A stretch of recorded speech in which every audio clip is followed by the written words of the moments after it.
invadirlo, ¿no? Y van a producir esporoquistes. Estos esporoquistes van a van a generar una primera generación de redia, después una segunda generación de redia que va a producir cercaria. Y esta cercaria se va a enquistar entonces nuevamente en la planta. Entonces este es el ciclo de vida. Entonces, como ven, en el caso de Phaseolosis buschi hay un solo hospedero, hay dos hospederos intermediarios cuando hablamos del ciclo de vida. El caracol y las plantas acuáticas. Y el hospedero definitivo, que generalmente puede ser el hombre y cerdo, pero también los perros que comen, por ejemplo, estas plantas acuáticas se contaminan y participan en el ciclo de vida. ¿Alguna pregunta hasta allí?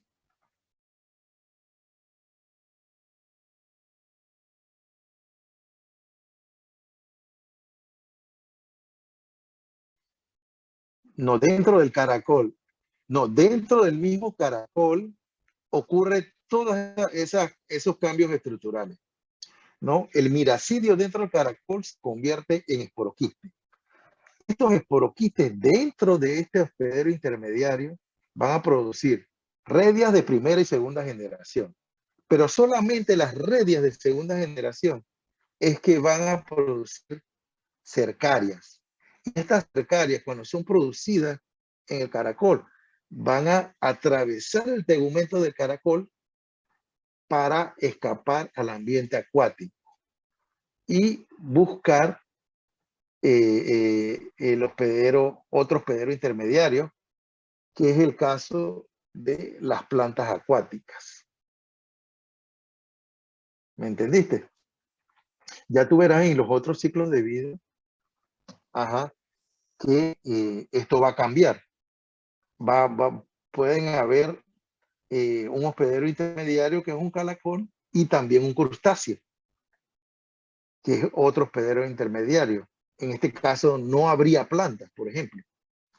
Y el crustáceo, entonces en el crustáceo se producirían las cercarias. La cercaria que se produce en el caracol invadiría el segundo hospedero intermediario y entonces esa cercaria se transformaría en metacercaria en el crustáceo, por ejemplo, o en un pez. Y el hombre va a entrar en el ciclo cuando se come el crustáceo como un cangrejo o una langosta, digamos.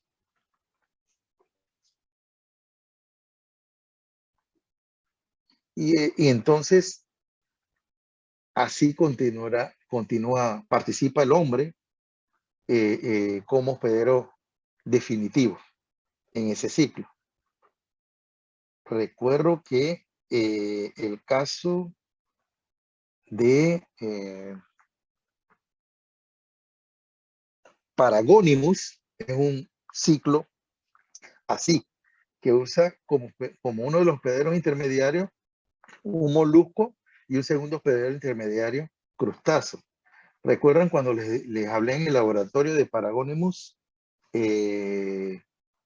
mexicanus y Paragonimus caliensis, que circulan aquí en Latinoamérica de forma simpátrica en algunos países? Bueno, el ciclo es bien parecido eh, en el cual se utilizan dos hospederos intermediarios de esa forma, ¿no? Ya este es diferente. El segundo hospedero intermediario sería la planta y en ella, en su superficie, entonces están las cercarias. ¿Entendieron? Uh-huh. Esta enfermedad, como muchas enfermedades desatendidas, se caracteriza por tener un subregistro marcado, ¿no? Hay varios casos por año, pero muchos de estos casos muchas de estas personas que están afectadas por la enfermedad no reportan, ¿no? No van a los establecimientos de salud y por eso entonces no se reportan los casos. Es una enfermedad que en Asia se encuentra mayormente en áreas rurales y semiurbanas y infectando principalmente niños, en los cuales se han encontrado, por ejemplo, cargas parasitarias de hasta 88 gusanos por niño, imagínate. En los países donde predomina, podemos darles un ejemplo, Tailandia, la prevalencia en niños es de 15% y es mayor que en los adultos, que un 8%. Y en otros países de Asia en los cuales eh, se encuentra esta enfermedad, hay prevalencias en niños bien altas, como en China 57%, 25% en India, Taiwán 25%, India 60% y Bangladesh un 50%. Esta enfermedad está ligada a colecciones de agua, como lo dije, aguas bien calmas, donde la corriente de agua es bien lenta, y se asocia a prácticas sociales y agrícolas comunes, ¿no? Y defecación del hombre bastante promueva, ¿no? Y también entre estas actividades agrícolas está lo que es la industria porcina y la defecación de los cerdos, por ejemplo, en esas fuentes de agua tranquilas. En la India, los cerdos, hay una enfermedad que es estacional, ¿no? En estos cerdos. Sus picos son más prominentes en junio y septiembre, o sea, el número de casos aumenta en esos meses. En el hemisferio norte, ¿no? De India. Y baja en la primavera, noviembre a marzo, y por ejemplo en el verano, durante enero y febrero, no hay casos reportados de fascioloxis, ¿no? Como para darle un ejemplo de cómo varía la enfermedad.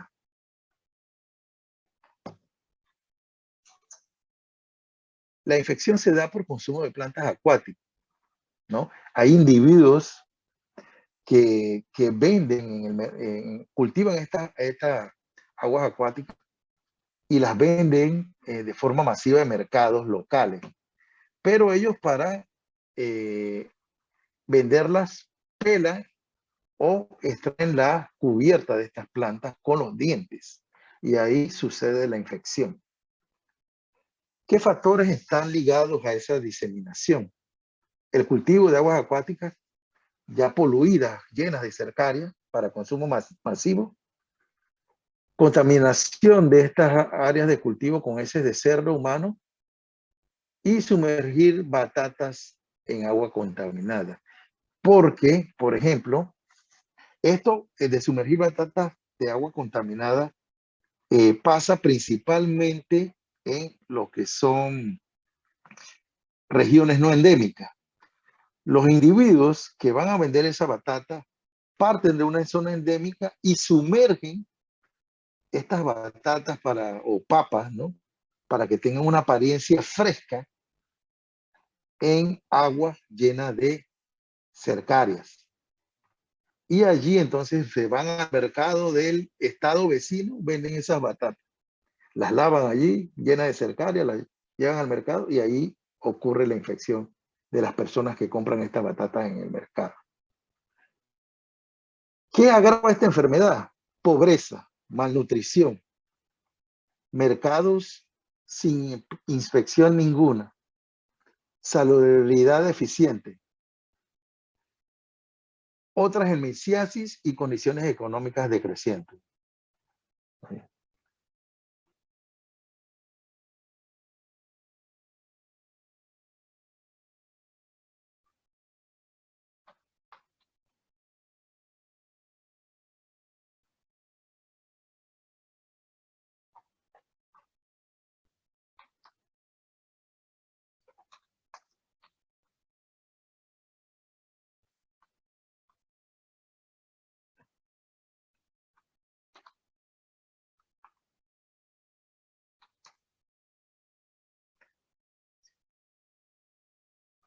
Entonces, en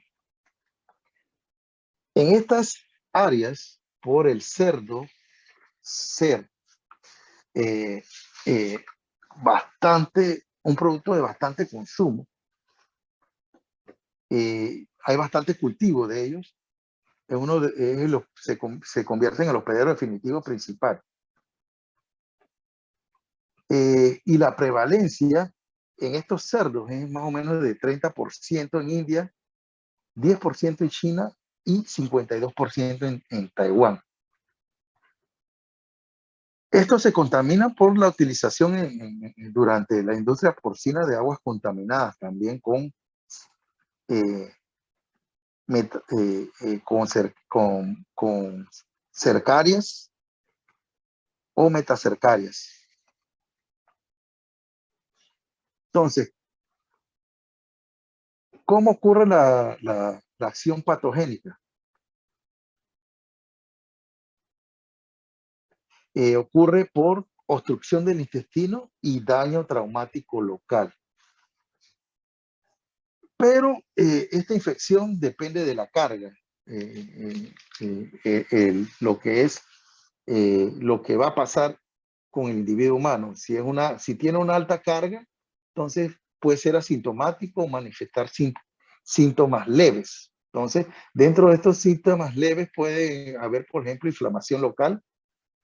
Ya cuando se agrava la cosa, ulceraciones con mucus y sangre en las heces.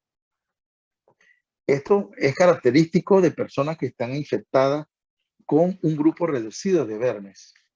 Incluye anemia con eosinofilia, dolor de cabeza, mareos, dolor gástrico, heces sueltas, astenia, palidez, malnutrición, abdomen protuberante y distensión abdominal.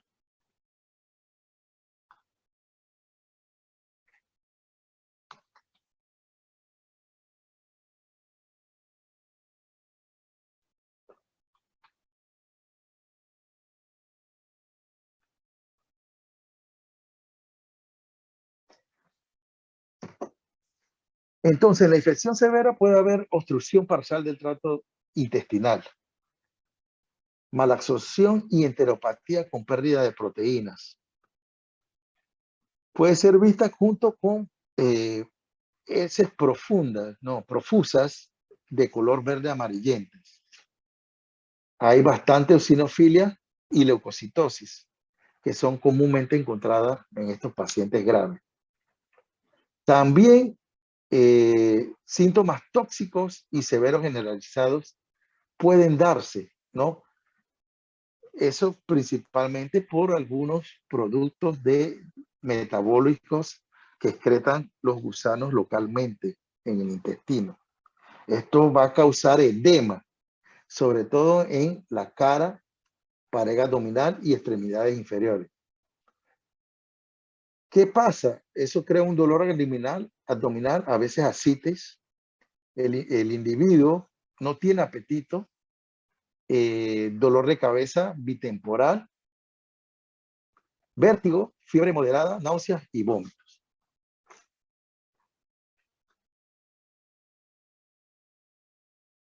Entonces, como toda enfermedad, como varias enfermedades, el cuadro clínico es sugerente, ¿no? Pero no es conclusivo hasta que tú busques, ¿no? Hagas tu diagnóstico. Por ejemplo, busques los huevos en individuos o busques los adultos, ¿no? En el local donde ocurre la infección, principalmente. El diagnóstico debe basarse en la búsqueda de huevos en heces, ¿no? Y ocasionalmente por el análisis de individuos adultos expelidos, por ejemplo, en vómitos o heces. Sin embargo, nosotros vimos que se está utilizando bastante endoscopía en los casos clínicos para evidenciar la presencia del parásito en el intestino delgado. La detección de huevos operculados nos da como un diagnóstico que nos sugiere la presencia de Fasciolosis busk. Imagínate esos huevos grandes de 140 micrómetros, característico de Fasciolosis busk, ya nos da un indicio, ¿no? Los métodos de sedimentación, claro, son recomendados cuando las parasitosis son bien bajas,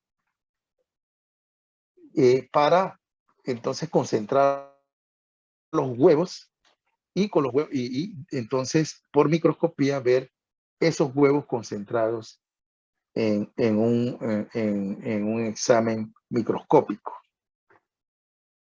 Lo que pasa es que los huevos operculados de fasciola hepática, equinostoma y equinostoma y gastrodiscoide son morfológicamente similares a los de fasciolosis buski. Entonces, es mejor, es también bueno buscar el verme adulto en el intestino delgado.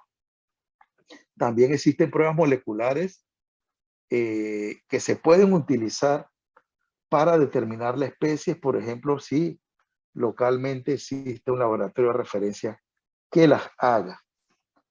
Y ya ahí podrían, por ejemplo, si no se encuentra en el individuo adulto, diferenciar fasciolosis buski de fasciola hepática o las especies de esquinostoma o gastrodiscoides hominis. ¿Cómo se trata el individuo? El individuo se trata con praziquantel, que se administra 25 miligramos por kilogramo de peso por 3 días.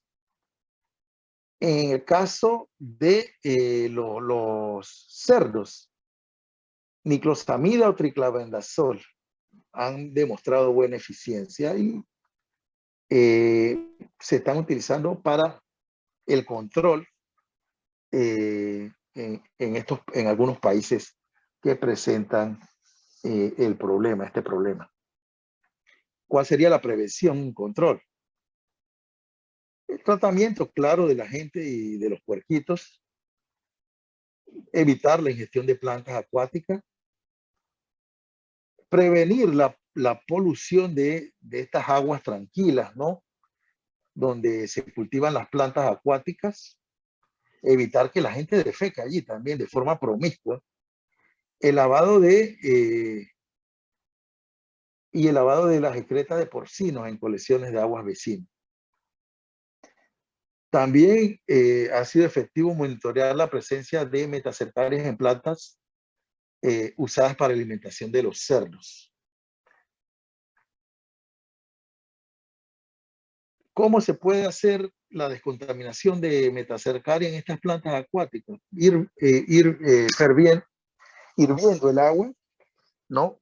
Hirviendo las plantas acuáticas en agua o tratarlas con una solución salina al 5% por 3 horas. También hay que tomar en cuenta que tiene que haber un cambio de comportamiento, un cambio cultural, incluso en la dieta, ¿no? Por lo que hay que hacer educación comunitaria y promoción de la salud en esas áreas, indicándole dónde está la exposición, la fuente de exposición, cómo pueden evitarlo y educar y hacer educación comunitaria local. Entonces entramos en lo que es, bueno, no, déjame ver, ¿ustedes tienen alguna pregunta de fasciolosis buski?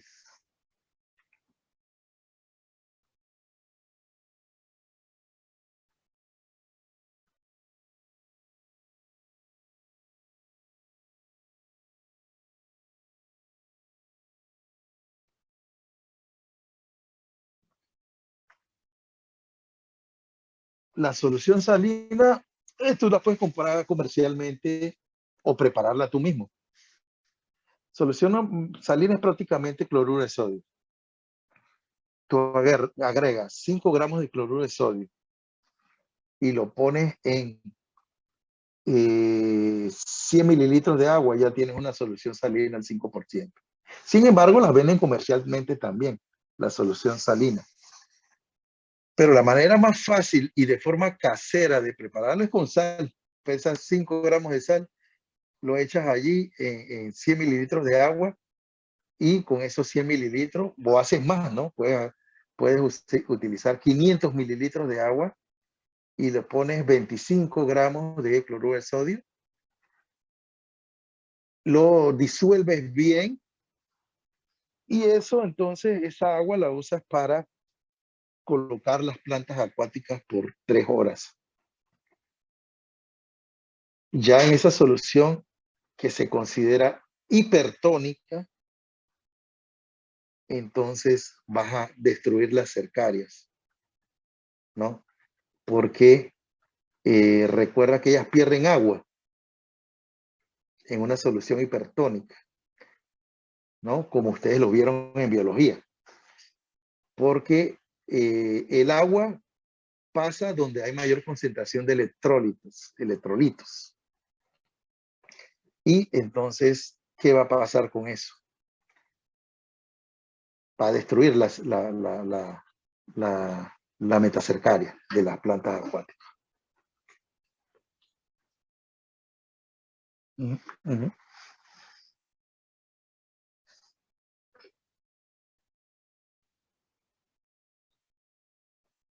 ¿Alguna otra pregunta?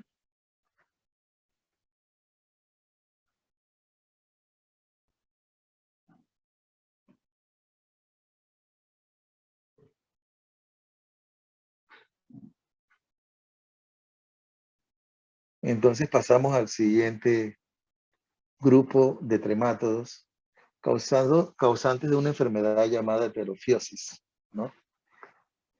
Esta es una zoonosis que pasa principalmente en los países de Europa Oriental, ¿no? Los reservorios son perros, gatos, hombres y mamíferos ictiófagos. Entonces, el más conocido en el momento es Heterophis heterophilus. Pero buscando en la literatura encontré que existen más especies. Se han descrito mucho más especies. En realidad se han descrito como 18 especies y después de una revisión de la taxonomía del género Heterophis, se ha encontrado que muchas son sinónimas de Heterophis. Hay 2 que no causan problemas de salud pública al hombre, solamente parasitan animales, y las especies que están descritas aquí, Heterophis nocens, Heterophis dispar y Heterophis aqualis, son las que causan problemas en el hombre, ¿no? Y bueno, aquí presento también su distribución. Heterophis, Egipto, Sudán, Palestina, Turquía, India, Oriente Medio, Japón y Corea. Y fue el primer reporte, fue dado en 1852 por von Siebold, ¿no? Ya le sigue el Heterophis nocens, que ustedes no lo van a encontrar en ningún texto, sin embargo, en la bibliografía que le voy a dar de la clase, hay unos artículos donde hay la descripción de estas 3 especies que no se encuentran fácilmente en cualquier libro. Heterophis nocens, Heterophis dispar y Heterophis aqualis. Entonces, el Heterophis nocens, él es característico de Corea y Japón y fue reportado por primera vez por Onji y Nisho en 1916. El Heterophis dispar, que es el más pequeño de todos estos del género Heterophis, se encuentra en Egipto, ¿sí? En el delta del Nilo, Oriente Medio y en Corea. Fue descrito por Luz en 1902. Y Heterophis aqualis se encuentra en Egipto y Oriente Medio. Fue descrito también por Luz en 1902 y entonces pasamos a ver la taxonomía de esto. Es igual a la de Phaseolosis burki, solo que cuando entramos a la familia, a la subfamilia, ya entramos a la subfamilia Phaseolidea y pasamos por una familia que se llama Phaseolidae, el género Heterophis y las especies Heterophis nocens, Aqualis, dispar y Heterophis heterophis, que es el más representativo. Aquí está su morfología. La mayoría de ellos es piriforme, ¿no? Es bastante, son de forma elíptica. Pero ¿cómo se distinguen uno de otro? Por ejemplo, en la figura E, ustedes encuentran el Heterophis dispar, ¿no? En la figura A, el Heterophis y aquí el Nocius, ¿no? Los distingue estructuralmente un organelo llamado gonotilo, que está armado con ganchos específicos, que lo pueden ver en esta ultraestructura. Varía el número de ganchos entre especies y también el tamaño. El dispar es más pequeño que lo que Nocius y que Heterophis, ¿no? Heterophis tiene 75 a 85 ganchos en lo que es el gonotilo, que lo vemos aquí. Esta aquí ya tiene alrededor de un promedio de 60 en el gonotilo, en esta ultraestructura del gonotilo, que es lo que vemos aquí, ¿no? Y este que es dispar tiene ya menos 30 ganchos en su gonotilo. Entonces, el individuo adulto se caracteriza por tener testículos bien pronunciados en sus extremos, ¿no? Y bien próximos uno del otro. Además, ellos tienen una ventosa ventral bien grande y próxima de la ventosa oral. Entonces, morfológicamente se distingue eso, las diferentes especies reportadas de ellos. ¿Cuál es el ciclo de vida de estos tres? El Nocius, el Heterophis y el dispar. Ellos son, el hospedero final o definitivo es el humano. Y habita en los humanos en el intestino, ¿no? Del gato. El humano, él va a producir huevos embrionados, ¿no? A diferencia de otros tremátodos, los huevos van embrionados al medio ambiente acuático y allí entonces se producen los miracidios que van a invadir lo que es el primer hospedero intermediario, que sería un caracol, molusco, ¿no? Allí se producen las cercarias. Recuerdo que estos son parásitos emergentes. Muchas veces sus ciclos no están bien descritos. Falta, por ejemplo, qué pasaría en ese hospedero intermediario, ese primer hospedero intermediario. ¿Cómo llega hasta cercaria? ¿Formaría redias de primero y segundo estadio? No sabemos. Bueno, lo que sí sabemos es que estas cercarias pasan como un estadio atraviesan el tegumento del caracol y pasan para el medio ambiente acuático. Ellos tienen, recuerden que las cercarias, les dije en laboratorio que ellas tienen una cola muscular que les ayuda a locomoverse, o sea, en ambiente acuático, hasta ellos encontrar el otro periodo definitivo que entonces sería un pez, ¿no? Más adelante digo así, uno que le llaman lisas, inclusive hasta tilapias, ¿no? Que venden en estos países del Oriente Medio, del Extremo Oriente, digo. Eh, eh, que es la forma donde la cercaria se enquista para formar metacercarias. Y allí se da continuidad al ciclo cuando el hombre se infecta de las metacercarias. ¿Alguna pregunta? Hasta allí. Sí, profe, yo le quería preguntar, ¿me puede repetir cómo se diferencian las tres especies de los adultos? No, Este, sí, mira, de los adultos tenemos Heterophis, Heterophis nocens y Heterophis dispar. Heterophis dispar es por el tamaño, es bien pequeño. Pero como les dije, todos estos, ellos tienen un gonotilo, le llaman esto. Un gonotilo armado. ¿Está armado de qué? De ganchos. Entonces, aquí ustedes ven la ultraestructura de cada gonotilo. Y cuando tú los ves, esto en microscopía electrónica, por ejemplo, de barrido, que ya nos lleva a un nivel de magnificación de la imagen mucho mayor, ustedes pueden observar, puede contar el número de ganchos, ¿no?, de esa estructura armada. En el caso del gonotilo de Pterophis, él tiene entre 70 y 85. En el caso de Pterophis nocens, él tiene un promedio de 60. Aquí se ven, pero no, ¿sí? En esta ultraestructura se ve más o menos lo que son los ganchos, ¿no?, armados. Y en el Pterophis dispar tiene entre 20 a 30 ganchos. Aquí están. En el gonatilo.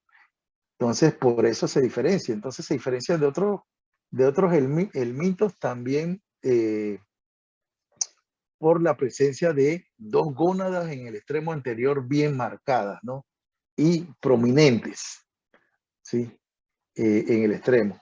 Además de, en el vientre, poseer unas ventosas bien pronunciadas que están próximas, por ejemplo, de la ventosa oral.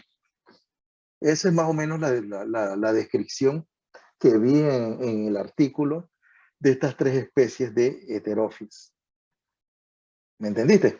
Sí, profe, gracias. Ajá.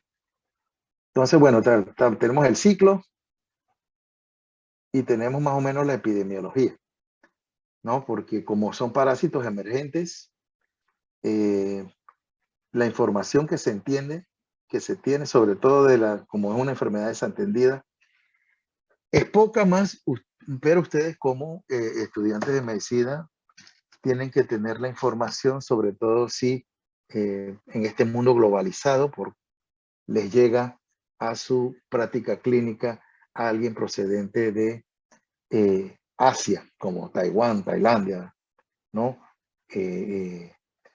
China, o por ejemplo Egipto o India, les llega a su práctica clínica y con los síntomas clínicos evidentes de la enfermedad y qué buscar, ¿no?, lo que vimos en el caso clínico. El principal modo de infección en los humanos es el consumo de los peces, ¿no?, crudos o mal cocidos, y esto puede pasar por ejemplo, con los peces llamados mulex o gobis, ¿no? Estos son los mulex, en español le llaman de lisas, y los gobis, ¿no? Pero también tilapias se han encontrado, ¿no?, en esos países albergando las metacercarias. ¿Dónde se han reportado las infecciones humanas? Egipto, Sudán, Grecia, Turquía, Palestina, Italia, Tunisia, India y Oriente Medio, ¿no? Todos estos países ya se han reportado casos clínicos de las tres especies, ¿no?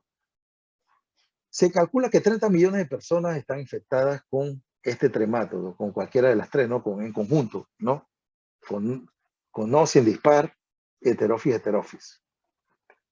Y para darles un dato, ¿no?, de lo que pasa en países del Oriente Medio, Egipto, les doy un ejemplo: Egipto, 88%, ¿sí? La prevalencia, cuando hicieron un estudio de seroprevalencia en niños escolares, en comunidades cerca del lago Mansala, en Egipto, la prevalencia fue de un 88%. Quiere decir que la gente se está contaminando bastante con el consumo de peces en Egipto. Por ejemplo, después de campañas de 1960 a 1980 bajó esa prevalencia de 2.5 a 10%. Pero se hizo otro estudio, por ejemplo, en años posteriores, y se encontró una prevalencia de 33.8%. Quiere decir que la educación local tiene que ser constante, porque están siguiendo las mismas costumbres, ¿no? Y hay que intervenir, ¿no? Tomar las medidas de prevención. Eso, por ejemplo, en comunidades de Egipto, del lago Ecu. Entonces, sigue la transmisión. En Sudán, inmigrantes coreanos se han encontrado infectados con heterophis y heterophis dispar. En Irán, la prevalencia de heterofidias en 13 villas, ¿no? Es de 2 a 24%. Lo que pasa es que en Irán y estos países de Sudán no se estudia mucho esta trematoidosis y existen pocos reportes, pero aquí les doy, por ejemplo, un ejemplo de las prevalencias que se encuentran de estos tremátodos en estos países. Ya en países como Grecia, Turquía, Italia, España, Tunisia, Yemen y Sri Lanka, las infecciones son esporádicas, ¿no? Debe ser principalmente migrantes que llegan a Grecia, Italia o España ya contaminados, ¿no? Ya infectados con el parásito. En Estados Unidos, por ejemplo, se reportó una mujer que después de comer sushi le encontraron huevos de heterophis.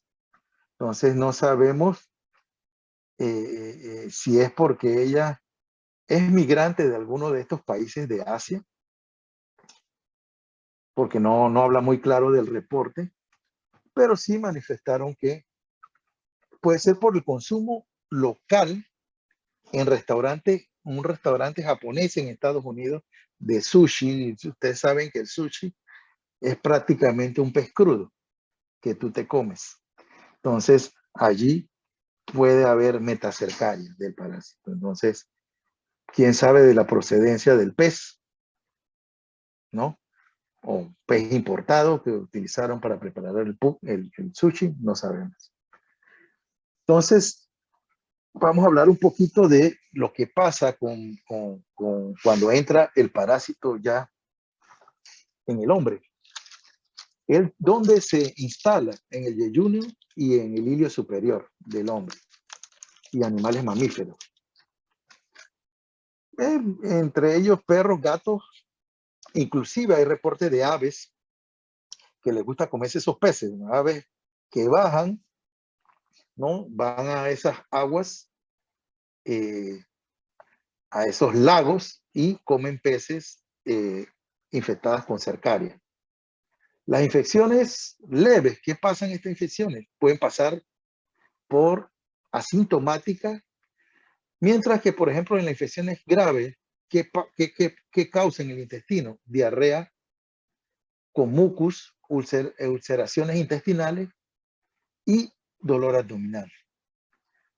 Hay otra patología asociada ya no a la presencia del adulto. Aquí los huevos, ellos pueden pasar la pared intestinal y viajar por las venas hacia el corazón. Y allí es donde está el problema. Esto causa cardiopatías, que les voy a hablar más adelante. Y por ejemplo, en Filipinas se ha reportado que el 14 al 16% de las muertes con cardiopatías son de ese origen, ¿no? De gente que fue infectada con heterophis.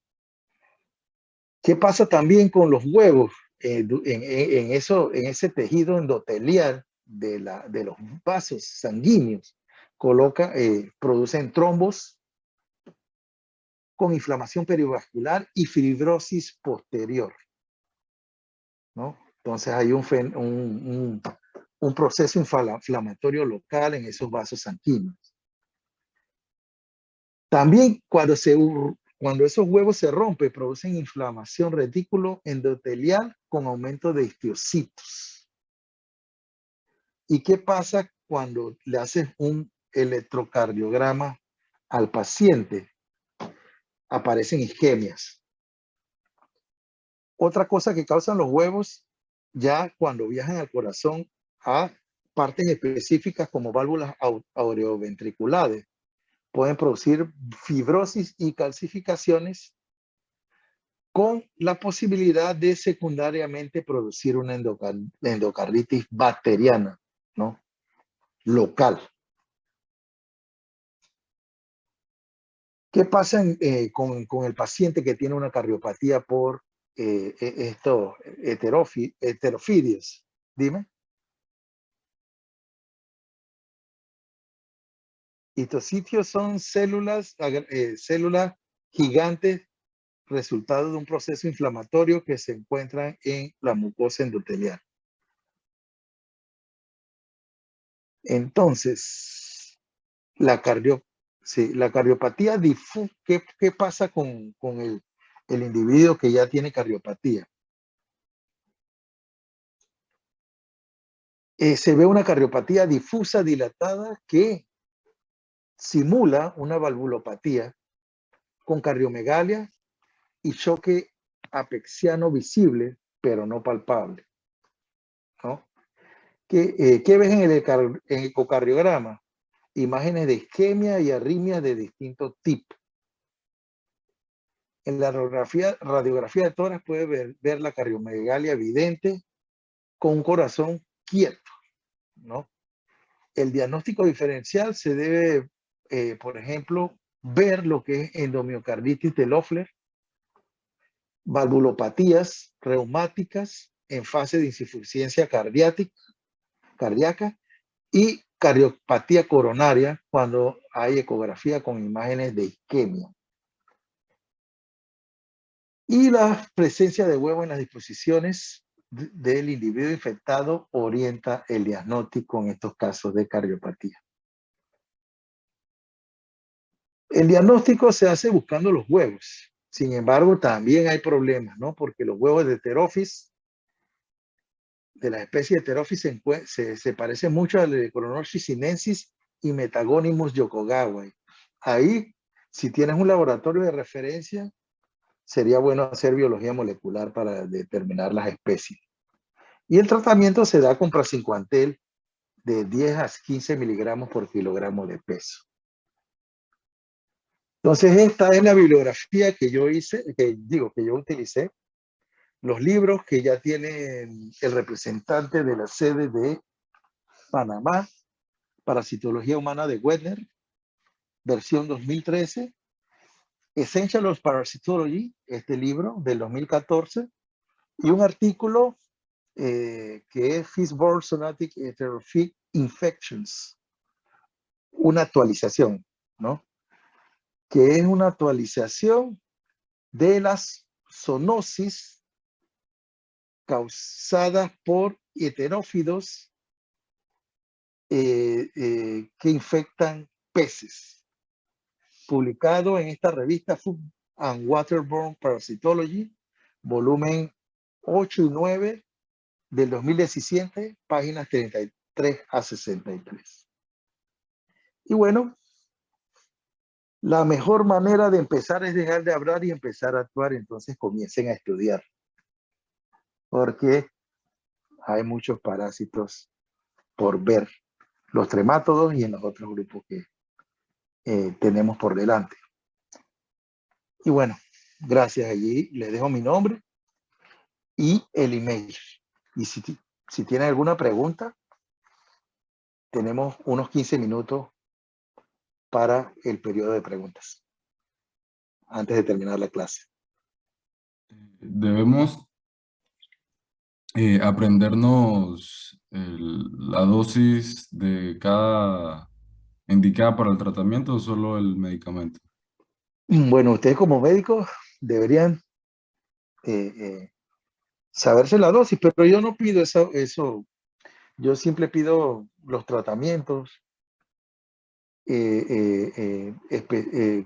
con que los tratamientos específicos o recomendados por la Organización Panamericana de la Salud o los organismos que tienen que ver con esto, que se les suministran a los pacientes. Por ejemplo, praziquantel.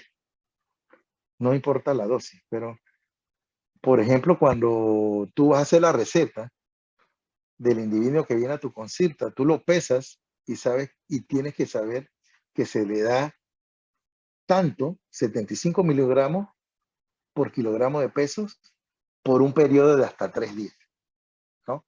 Eso tú lo tienes que saber, conocerlo, porque si no, imagínate que le das una dosis menor, no vas a matar la cantidad de mintos y lo que vas a ver de que el individuo va a recaer posteriormente. Y si le das una dosis muy alta, el mismo praziquantel puede ser tóxico y acumularse en órganos específicos del individuo y causar problemas locales en esos órganos. Entonces, apréndete la dosis, aunque yo voy a preguntarte, por ejemplo, tratamiento de elección para tratar fasciolosis buski o heterofis. Ahí tú pones praziquantel. ¿Alguna otra pregunta?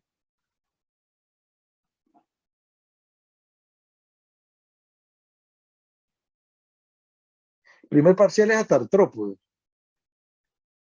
Sí, entonces si ves todo lo que es platilmente, incluyendo tremátodos, céstodos, nemátodos y pasando por filaria,